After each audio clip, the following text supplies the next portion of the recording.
OFW's update on Typhoon Fire.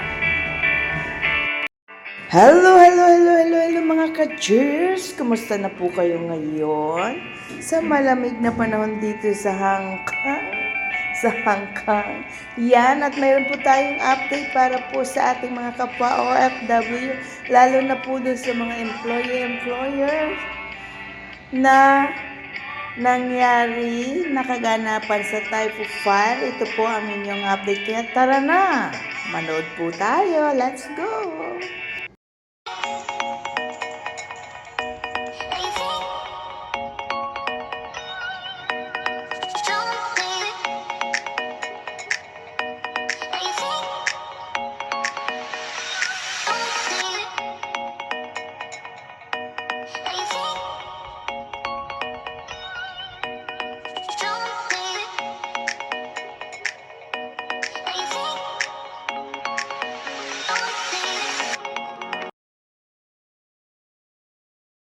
This is Madam Chair, samahan niyo po ako at may babahagi po ako sa inyo.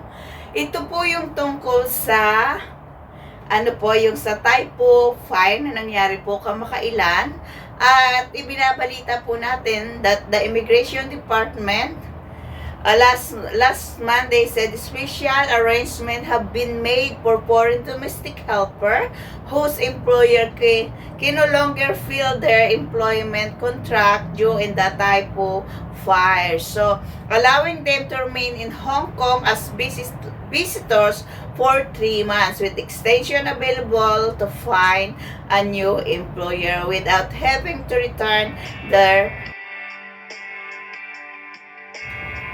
Kaya sa mga kababayan natin na naging nakasama po dun sa sakuna sa fire, sa Typhoon, kamakailan lamang, meron po kayong pagkakataon na makahanap ng panibagong kontrata kapag ang inyo pong kontrata ay hindi na itutuloy ng inyong mga employer due of the fire na nangyari po. So, binibigyan kayo at ina-allowed kayo ng immigration ng 3 months na visitor visa para po makapaghanap ng bago nyong employer at magkaroon pa rin ng extension available para po maayos po ang papers nyo na hindi po kayo uuwi ng Pilipinas. So, napakagandang balita po yan para sa ating mga kapwa OFW, anumang lahi sila, na nagbigay po ng opportunity ang Immigration Department para po muli silang makapaghanap ng panibagong employer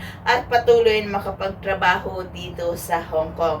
At siyempre, sila po talaga ang tunay na bayani, ang OFW yung tunay na bayani, dahil sa ganong mga sitwasyon, sila ay nakakitaan ng kanila po talagang pagkahiro. Kaya saludo po tayo sa kanila and good luck po and God bless na makahanap po kayo ng panibagong employer.